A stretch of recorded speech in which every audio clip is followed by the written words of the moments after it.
In this video, I'm going to show you how to hit a professional two-handed backhand.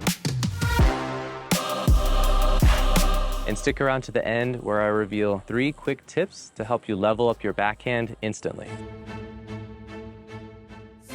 First, we have to cover the grip. In tennis, we call the grooves on the racket bevels, and we label them 1, 2, 3, and so on. If you're a left-handed player, then the bevels are labeled in the opposite direction. On the two-handed backhand, the grips for each hand are not the same. If you're a righty, for your right hand, you'll want your index finger knuckle on the 2nd bevel. And your left hand, you'll want your index finger knuckle on the 6th bevel. Additionally, you don't want to hold your racket like a hammer. Instead, you want to fan your fingers out diagonally, with your index finger knuckle being furthest apart from all the other fingers. Step 2 is the turn. In your starting position, the best way to hold your racket is with both hands on the grip. Once you see the ball moving towards your backhand side, you'll want to turn in that direction so you can run straight. Not only does turning help you get there as fast as possible to the ball, but it also helps get your feet, hips, and shoulder turn away from the ball. This is important because you want to get a big enough swing so that you can transfer all that power into the ball. Imagine you want to break down a wall with a sledgehammer. You'd want to get a big swing. Other sports such as golf and baseball have similar mechanics as well. Number 3 is the take back. Once you performed your turn, your racket's going to be directly in front of your chest. Now, to get an even bigger swing, you'll need the racket to travel back even further. This is where the take back comes into play. Bring your racket straight back, aligned with your body, and have the racket head tilted up at about a 45-degree angle. Your strings at this point are going to be facing the left fence. Step number 4 is the swing path and follow through. Now it all makes sense why we wanted the racket head up at a 45-degree angle, because not only are we going to get power from your arms and your body, but we're also going to get power from gravity as your racket head descends. The racket head will drop under the ball and come up to generate topspin. You'll make contact with the ball, and then you'll continue upwards until you've finished over your shoulder. The ideal follow through is somewhere between the right mid-trapezius and the right shoulder. For the last step, we're going to focus on footwork. There are 3 types of stances for the backhand: the closed stance, the open stance, and the semi-open stance. Right now, we're going to focus on the closed stance. If you're a righty, you'll want to plant your right foot in front of you. And if you're a lefty, you'll want to plant your left foot in front. Now put all your weight on your front foot and spin like a ballerina. Imagine you're spinning on your front foot like a ballerina. But instead of spinning 360 degrees, you're just going to spin enough to where you bring your back foot to the front.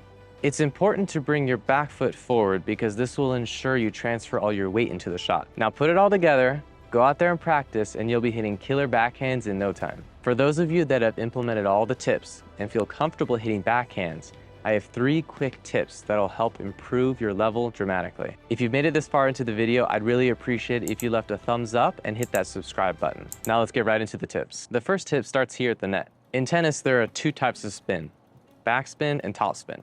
On the backhand, 90% of the time you'll want to be hitting the topspin. Topspin is what allows the top players to hit such hard shots, and yet the ball always lands in. To generate topspin on the backhand, you'll need to perform 2 motions together. The first motion is back to front. This makes sense because that's how you'll get your strings on the ball. The second motion, moving down to up, is what generates the topspin. Putting both of these together smoothly will take time and practice, but it's absolutely essential for the backhand that you master this. A drill that you can use to help develop your topspin is to place the ball on the net, place the strings over the ball, and then brush up on the ball and have it land inside the court. And congrats, you've just achieved topspin on the ball. Tip number 2 is what to do with your head and eyes while you hit your backhand. During your turn, a good checkpoint to have is to have your chin over your shoulder as the ball comes towards you. Then, as you hit your backhand, keep your eyes fixed on the ball and keep your head in the same position as it was when you hit the ball for about a second before looking up to see where the ball went. Keeping your head still will help improve your control of the ball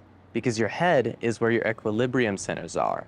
And if you're on balance, you'll be able to hit much cleaner shots. This last tip is probably the most important one. For the third and final tip, we're bringing the attention back to the upper body and we're directing it towards our wrists. This tip is rather simple, but I see this mistake a lot and it's absolutely crucial. Keep your wrists loose. If you keep your wrists tight, you won't be able to generate as much power, spin, or control. Now, the way to make sure your wrists are loose is to hold your grip loosely. You might be holding your grip super tight because you don't want to miss the ball, but this is actually counterproductive because the tighter you hold your racket, the less mobile your wrists will be. Having mobile wrists helps you generate more topspin, and spin is ultimately what helps the ball land inside the court.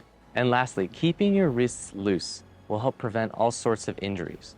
Because if you keep them mobile, you'll be able to generate more power and topspin without using your arms so much, and instead with using your body. Thanks so much for watching, and let me know in the comments below if you have a two-handed or a one-handed backhand, and what's something that you want to improve on your backhand. Hey guys, hope you enjoyed the video. I'd like to give a special thanks to Tennis Unleashed and Essential Tennis for letting me use their pro player videos. I'm going to leave a link to their channels in the description below, so be sure to check them out, and I'll see you in the next video.